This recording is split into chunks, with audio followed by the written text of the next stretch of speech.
नैनम छिन्दन्ति शस्त्राणि नैनम दहति पावक न चैनम क्लेद्यन्त्यापो न शोष्यति मारुत। अर्थात आत्मा एक चैतन्य सत्ता है जिसे काटना, जलाना, गलाना या फिर सुखाना मुमकिन नहीं है। आत्मा को शस्त्र काट नहीं सकते, इसको आग जला नहीं सकती, इसको जल गला नहीं सकता और वायु यानी पवन सुखा भी नहीं सकता। यानी आत्मा अजर और अमर है। सनातन धर्म में शास्त्र भी यही कहते हैं कि आत्मा एक शरीर को धारण करती है, फिर जन्म और मृत्यु का चक्र अनवरत चलता रहता है।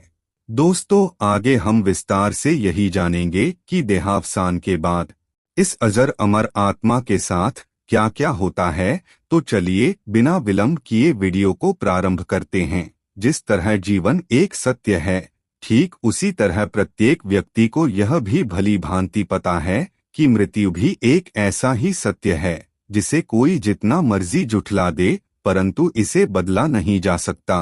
कहने का अर्थ है कि जिसने भी इस पृथ्वी पर जन्म लिया है उसे एक ना एक दिन अपने प्राणों की आहुति देनी ही पड़ती है। हम में से बहुत से लोगों ने अपने बड़े बुजुर्गों से कहते सुना होगा कि मृत्यु के बाद मनुष्य शरीर की आत्मा 13 दिनों तक अपने घर में रहती है, इसीलिए 13वीं संस्कार आदि किया जाता है। यह सच भी है, आत्मा 13 दिनों तक घर में रहती है। हालांकि मृत्यु के तुरंत बाद यमराज के यमदूत आत्मा को एक बार यमलोक ले जाते हैं और 24 घंटे के अंदर वापस छोड़ जाते हैं।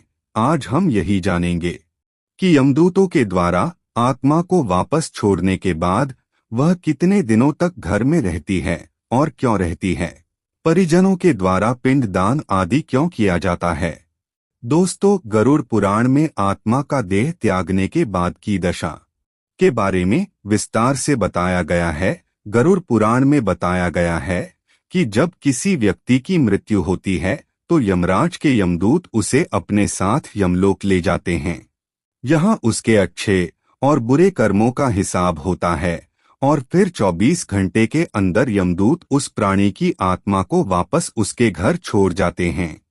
यमदूतों के द्वारा आत्मा को वापस छोड़ जाने के बाद मृतक की आत्मा अपने परिजनों के बीच भटकती रहती है और अपने परिजनों को पुकारती रहती है, लेकिन उसकी आवाज को कोई सुन नहीं पाता है।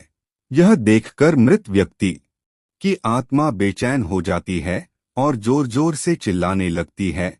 इसके बाद आत्मा अपने शरीर के अंदर प्रवेश करने की भी कोशिश करती है, लेकिन यमदूत के पास बंदिश होने के कारण वह मृत शरीर में प्रवेश नहीं कर पाती। इसके अलावा गरुड़ पुराण की माने तो जब यमदूत आत्मा को उसके परिजनों के पास छोड़ जाते हैं तो उस समय उस आत्मा में इतना बल नहीं होता कि वो यमलोक की यात्रा तय कर पाए।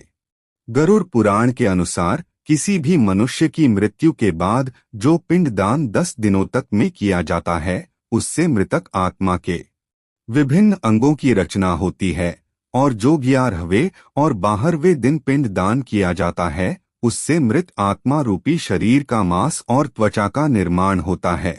और जब 13वें दिन 13वीं की जाती है तो उस दिन मृतक के नाम का जो पिंडदान किया जाता है उसी से ही वो यमलोक तक की यात्रा तय करते हैं। अर्थात मृत्यु के बाद मृतक के नाम का जो पिंड दान किया जाता है उसी से आत्मा को मृत्यु लोक से यमलोक तक यात्रा करने का बल मिलता है। इसलिए ही गरुड़ पुराण में बताया गया है, जब किसी मनुष्य की मृत्यु हो जाती है तो उसकी आत्मा 13 दिनों तक अपने परिजनों के पास घर में भटकती रहती है और उसके बाद आत्मा मृत्युलोक से यमलोक की ओर निकल पड़ती है, जिसे पूरा करने के लिए उसे 12 महीने यानी कि 1 साल का वक्त लगता है। इतना ही नहीं, मान्यता के अनुसार 13 दिनों मृतक के नाम का किया गया पिंडदान उसके 1 वर्ष के भोजन के समान होता है। जिसका पिंडदान नहीं किया जाता उसका क्या होता है। अक्सर लोगों के मन में यह सवाल भी जरूर आता है कि अगर किसी मृत व्यक्ति के नाम का पिंडदान नहीं किया गया तो क्या होता है। दोस्तों, आपको बता दें कि इसका भी वर्णन गरुड़ पुराण में किया गया है। जिस मृतक व्यक्ति का पिंडदान नहीं किया जाता, यमदूत उसे 13वें दिन जबरदस्ती घसीटते हुए यमलोक की ओर ले जाते हैं। और मृतक व्यक्ति की आत्मा को इस दौरान काफी कष्ट उठाना पड़ता है। इसलिए हिंदू धर्म में मनुष्य की मृत्यु के बाद 13 दिनों तक पिंड दान करना आवश्यक माना गया है।